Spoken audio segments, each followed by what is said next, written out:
Tell me again how Meyer Galligan with Steve Meyer. I'm talking to a different Steve Meyer. Yeah, I don't know if you remember this, but Steve is my second cousin. Know each other growing up as a second cousin?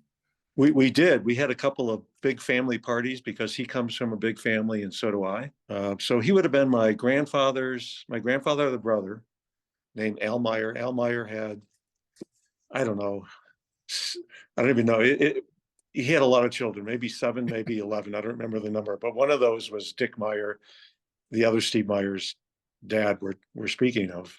Okay. And so the interesting thing is his dad, Al Meyer, was the CFO and right-hand man of Al Puliker, who ran M&I Bank. No kidding. I worked for M&I Bank in the 80s. So it's a really small world. But Uh, so we've known one another from family get-togethers. I know Steve's younger brother, Chris Meyer, very well. He's a friend. And I have a son named Chris. it is a small world sometimes. Yeah. Tell me a little bit of your own background in investment banking.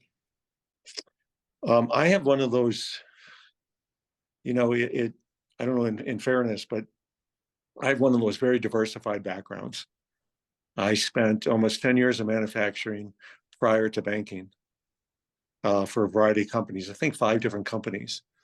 Um, and then I moved into banking after a year or so after I graduated from college because I worked through college. Um, and I worked for, I think, 7 different banks. Now, part of that was because of mergers and acquisitions. And I I did a variety of things I was an accountant. Um, I was a corporate lender, a commercial lender. I was a team leader, if you will. So I had a staff of people working for me. I worked for companies such as, well, M&I Bank, you heard. Mhm. I worked for Norwest, which became Wells Fargo. I worked for,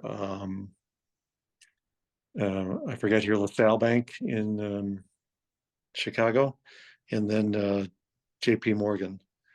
And I left there to start, or I left there to join what's now a competitor of mine, Promontory Point Capital, as one of their partners. And I was there 10 years, and in 10 years, we did about just under 100 transactions between the three of us. By that time, my son had graduated from college and done his master's in Germany and came back and said, why don't we do something? And so we started Franklin Place Capital 7 years ago. In that process, I had sat on a variety of boards, if you will, and one of those was a company we're talking about called Stelcop. And we attempted to sell the company, and it was in dire straits, if you will, from a debt standpoint. The shareholders were all in their 70s and 80s, didn't want to put more money in. And there was a personal guarantee there that would not allow us to sell the company below debt, because once it went below that, one of the shareholders had a significant secured personal guarantee. And this is confidential, but just gives you the background. So they came back to me and said, why don't you buy the company? And I said, no, that's a conflict. I'd have to recuse myself. And so that's what I did. We ended our engagement. We let the last letter of intent expire after 2 extensions. And I bought the company and proceeded to turn it around over a 2-year period with a lot of bumps in the road.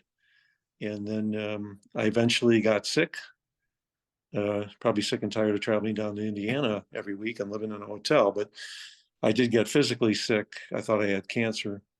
And that was my reason for selling the company. Didn't turn out to be much more than taking too many NSAIDs for all the surgeries I've had on my body. And had to quit that out because that created stomach lesions, or what we call ulcers, in my esophagus. And a condition I have to live with today, which is called silent reflux. And so we decided to sell the company. I had known Dan because Dan and I had worked at Promontory Point Capital on a couple of deals. I knew him through my cousin after they both left their respective law firms. And the thought process for me, because I've worked with so many law firms over probably a 40-year career just in finance, banking, investment banking, et cetera, that I picked somebody I really knew and had a good experience with. And that was Dan, who I knew at the end of the day would watch out for my backside while I was trying to run a company and do the investment banking piece on my own, while trying to make sure that we were sticking to the numbers, sticking to the growth trajectory we had planned, and then putting out all the daily fires that you experience in running a global manufacturing company. This company used to have offices in Ireland, Czech Republic, and Germany, which eventually were shut down. But all of our customers were global in nature. So these were publicly traded companies that had anywhere from a couple billion to, I think our largest was over 80 billion in revenues. So it was much like dealing with the automotive industry, but we were dealing with the electrical grid, industrial players like Eaton, ABB. And especially with your investment banking background, you certainly could have brought in much larger M&A firm. Yeah, and I looked at it from a couple different points of view. One, I knew I was going to be able to get Dan's attention. I could have easily have picked Reinhardt, which I probably closed in my lifetime, 40, 50 transactions between banking and M&A. But, the fact of the matter was most of the guys I'd known at Reinhardt were moving on in age and leaving the firm. And so I looked at it, well, I might be able, if I give Dan the business, not only will I have, the conviction that he's going to watch out for my backside and do the right job in a very complicated transaction, because it was what was called an F reorganization, which just aren't done all the time and very hard to understand for most people. But in addition to that, I thought, well, Dan might be a good referral source for me moving forward if and when I start up Franklin Place Capital again after I sell Cup Metal Forming. So there was some method and madness there, and I wasn't getting that same relationship through a lot of the big law firms I had worked with in the past. And a lot of that has to do with the law firms being very siloed, where, one attorney doesn't know what the other guy's doing, and it's a protect your turf, and not necessarily thinking that it's a two-way street, that you refer some business, you expect something back, especially in a, Franklin Place Capital is a boutique firm. We don't have the marketing muscle. And just like Dan, you don't have the marketing muscle. It's all about relationships. And so there is an expectation that there's a give and take. And that's one of the reasons I chose Dan. Outside of he's a friend, I consider him a friend. He's a good attorney, expert at what he does. And again, I mentioned watch out for your backside. Dan was very good at that. Because when you're working 24/7, which I was at the time, you're going to miss things. And you got to have someone who's going to be aware of what you might be missing, and asking the questions that you don't think to ask. Basically, I don't know what I don't know, but I have somebody who probably does, and that was Dan. Right. Tell me a little bit on the sale of that business. What approach you took to the sale, how Dan may have influenced that, certain challenges that you may have faced. How did that go? What was your strategy? I had, because I'm a M&A person, I had a ready-made buyer. So we didn't have to go through what I call a marketing process. I went through a little bit, maybe just a handful of names just to confirm the enterprise value of the company. But for me, I knew who the competitors were in the industry, or the ones that were tangential, looking for growth. And anytime I sell a company, I generally look for a private equity company who's got the money and the experience, but they own a platform. And I knew of a platform in Chicago that was about 10 times bigger than Stelcop. They weren't in our industry, but they liked what they saw, and we knew that. So we delivered Dan a ready-made buyer for the company. So then it was just a matter of, completing a transaction, going through all the due diligence, which can be quite painful, which I managed, and getting your deal done and trying to preserve what we call the economics of the transaction. It's similar to buying a house, right? And then having a buyer come back and say, I don't like this, this, and that. I'm going to ding you on transaction or purchase price. So, those are the kind of things you protect in any transaction. So, that was part of Dan's job on the legal side to play a little bit of, give and take on certain issues. Which ones are we going to win on? Which issues should we not pick a fight on? Which issues are material and which are not? Now, being an M&A guy, I generally know these things because I've done this so many times. But there's always something that requires a little bit more research and expertise. And I'm a big believer in a second and third pair of eyes on everything I do. Can you expand on that a little bit of what it was that you felt was crucial to ultimately obtaining the sale of your business in a successful way? Well, it's twofold, because there's due diligence on the buyer, and a certain vetting that has to occur. And there's due diligence that you have to provide at the buyer's request. Now I'll start with the due diligence on the buyer and the vetting there. You want to make sure that your buyer has been through a process before and they understand how to acquire something. The company I chose had made a significant number, more than 10, I don't remember the number, but more than 10 acquisitions to build their enterprise. In fact, since I sold them the company, I think they've made a couple more in the last less than 12 months here. So that's one thing, their experience. The two is to have the financial backing, either from their own balance sheet or from a private equity group that has an active fund. So you want to make sure of those things. That's at the very top. The other piece of that is, are they serious about doing this? Because you're going to be releasing a significant amount of confidential information.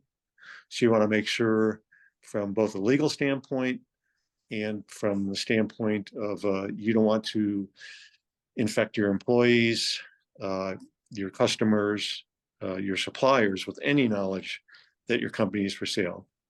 Because the minute your employees find out you're for sale, they do something else. And guess what? This takes 6 to 9 months to get done, and your numbers will reflect that your employees are focused on something else, or they leave because they're scared that they're going to lose their job. Personally, from a due diligence standpoint, I've done it so many times. It's like saying, okay, I need 1,000 documents right now on every aspect of what your company does, both internally and externally. Who your customers are, what you sell them, what you make, what kind of processes you use to make what you do, how you find new business, to who your suppliers are, how do you keep them in check, how do you make sure the quality's there, how do you bring that all together with a manufacturing process and all the different things that occur there, to, how do you manage your employees from an HR standpoint? From how do you pay them, how do you incentivize them, how do you keep track of them, how do you manage them when they don't show up, or the other ones to fill in the gaps? So you've got to answer all of those questions, and then, all the legal stuff too, because your buyer is going to vet you legally to make sure that there's not any outstanding lawsuits or any lawsuits that could occur post-acquisition that are a result of something you did or didn't do, or somebody just, has a pile of money and they want to sue you. So you got to go through that too. And you've got to indemnify your buyer for those particular things and hold back a certain amount of money for a period of time for that indemnification.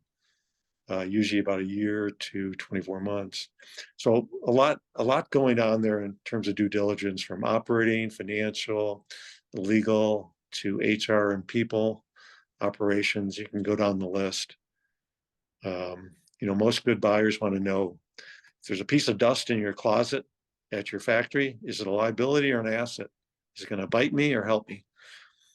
And you got to figure that out, and you got to get them that information in a reasonable amount of time. So about every night or other night, you get about 20 questions emailed to you on certain subject matter that you've got to go find the information or put it together and do some data research, or go into your ERP system and create it, and move forward to getting a transaction done under a very reasonable timeline. Sure. Last two things. For other business owners who may be in a similar position, what should they know going into this process? And who do they want on their team? Great question. And this is something I coach business owners on. So I would tell your average business owner considering an M&A transaction, no matter whether it's buying a company or selling a company or raising capital, that you need to have a couple of professionals around you. That's the first thing. And that can be your legal counsel, who has experience not only in the business and corporate legal world, but in the transaction world as well. Your financial team, not only internally, your CFO, but your outside accounting firm to give you an objective opinion, and do any tax planning and operational help you might need from an outsider, which might be useful and probably will be required if there's what's called the quality of earnings requirement in a transaction where a third-party accounting firm is going to take a look at your books and your operations to make sure that things are up to speed. Those are the two biggest ones. The other one would be, your confidential internal team, from your COO, your HR manager, to your finance guy, those people. And then outside of that, your tax accountant, in addition to the other accountants you might employ there, outside accountants, your maybe a wealth manager. Now, what am I going to do with all that money I get? How can I do appropriate planning prior to a sale of my company as to what I'm going to do with this? So there's certain things I can do from a tax advantage standpoint to structure my company. And so that, if you're going to sell your company, you might want to look ahead 12 months to say, how can I prepare? And how can I involve these individuals around me? The other piece is, one thing I haven't mentioned is have a good M&A guy around you too. Somebody who can tell you, this is how a process works. Here's how you should prepare. Here's what you should look out for. He's not going to be able to answer all the questions because he's not going to be an expert in certain things like taxes, but he's going to have pretty good knowledge of what you should look out for, and then who to talk to and have as a outside representative for your company. Great. Last thing I'm going to ask you is,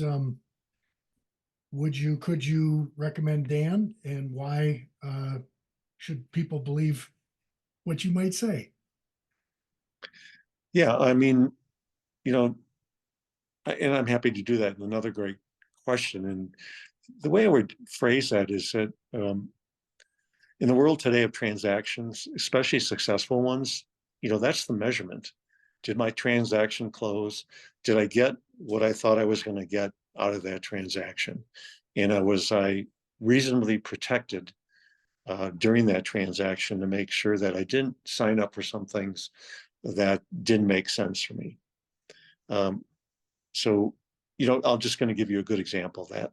One of those is negotiating a holdback of generally for indemnification purposes. Those can go from 12 months to 24 months, and you want to shorten that duration.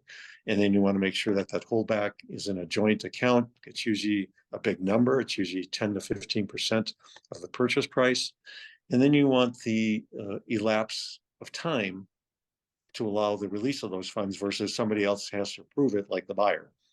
So if there's been no claims against the company in that period of time, your money comes back to you and earns interest along the way. So you want someone who thinks like that. Is how is the future economics of any transaction you've signed up going to impact you, and what do you have to worry about, and how can I minimize that? That's what Dan does very well. And again, I measured Dan in terms, and I highly recommend him in terms of, okay, we were successful. He knew what cards to play and when to play them, and what magnitude to play that card, and when to say, okay, we tried that, it didn't work, but we asked the question. And that's what you have to do in evaluating every transaction is, am I going to spook a buyer? Is it going to go down a rabbit hole and make a mess of things if I ask a question that's going to be somewhat alarming to them and derail the purchase of my company? You always have to worry about those kind of things. And I'm not saying that from the standpoint of full disclosure, because you have to have full disclosure in any transaction, because if you don't, it'll harm you in the end. But you also don't want to spend time on things that just aren't material, because people don't know your company, they don't know the history and your experience.